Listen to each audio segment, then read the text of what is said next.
ለአራት ተከታታይ ዓመታት በሐሰተኛ ንግድ ፈቃድ አሳድሰው የንግድ ስራ ሲሰሩ ነበር ተብለው የተጠረጠሩ ሁለት ግለሰቦች በሐሰተኛ መረጃ ንግድ ስራ ፈቃድ ማደስ ወንጀል ተከሰሱ።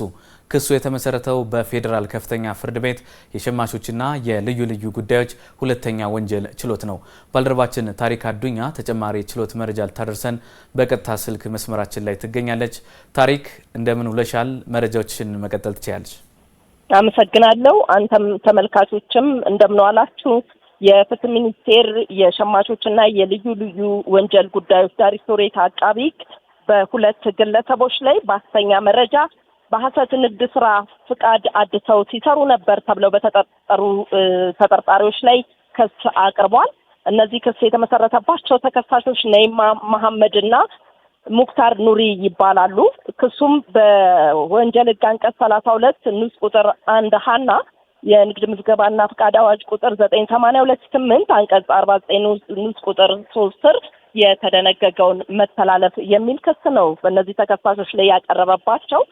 በዚህ ክስ ዝርዝር ላይ እንደተመላከተው ሚኒችል አንደኛ ተከሳሽ ወይዘሮ ጽጌ ወልዴ የተሰጠ የንግድ ስራ ፍቃድን ለሁለተኛ ተከሳሽ ውክልና በመስጠትና የንግድ ስራ ፍቃዱ በስማቸው የወጣውን ወይዘሮ ጽጌ ወልዴ ህዳር 1 ቀን 2008 ዓ.ም ከዚህ ዓለም በሞት ተለይተው ያሉ መሞታቸውን በመደበቅና ከመሞታቸው በፊት ደግሞ ማለትም በየካቲት 8 ቀን 2005 ዓ.ም የሰጡትን የማያገለግል ውክልናን ተጠቅመው ሁለተኛ ተከሳሽ ከአንደኛ ተከሳሽ የተሰጠውን ውክልና በመጠቀም ለአራት ጊዜያት ማለትም በጥር 14 ቀን 2008 ዓ.ም በህዳር 7 ቀን 2009 ዓ.ም እንዲሁም በጥር 25 ቀን 2010 ዓ.ም እና በጥር 9 2011 ዓ.ም በአዲስ አበባ ከተማ አስተዳደር በአዲስ ከተማ ክፍለ ከተማ ወረዳ 8 ንግድ ጽሕፈት ቤት በመቅረብ ለአራት ተከታታይ ዓመታት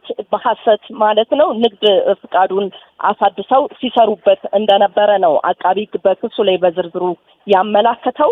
በዚህ መሰረት ተከሳሾች በዋና ወንጀል ተካፋይ በመሆን በፈጸሙት ሐሰተኛ መረጃ ንግድ ፍቃድ ማደስ ወንጀል ክስ ቀርቦባቸዋል።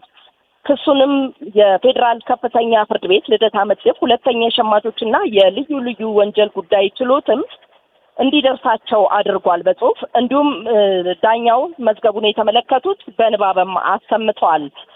በንባብ ከተሰማ በኋላ የተከሳሾች ጠበቃ በተለይ ክሱ ግልጽ አይደለም በማለት ክሱ እንዲሻሻልለት የክስ መቃወሚያ አቅርቧል። የክስ መቃወሚያ ማቅረቡን ተከትሎም አቃቢ በዚህ በቀረበው የክስ መቃወሚያ ላይ መልስ እንዲሰጥበትም ፍርድ ቤቱ ትዕዛዝ ሰጥቷል። በዚህ መሰረት አቃቢ በክስ መቃወሚያው ላይ መልስ እንዲሰጥበትና መልሱንም ለመጠባበቅ ለታህሳስ 19 ቀን 2018 ዓ.ም ነው ችሎቱ በዛሬው ቀጠሮ ተለዋጭ ቀጠሮ የሰጠው። በዚህ መዝገብ እንግዲህ ማስረጃ ተመዝኖ ወደፊት የሚሰጠውን ብይን ፍርድና ውሳኔዎችን ተከታትለን እኛም ለተመልካቾቻችን የምናቀርብ ይሆናል። ለሰዓቱ ግን ያለን የችሎት መረጃ ከፌዴራል ከፍተኛ ፍርድ ቤት ልደታ ምድብ ይህንን ይመስላል። ባልደረባችን ታሪክ አዱኛ ለመረጃሽ አመሰግናለሁ። መልካም ቀን።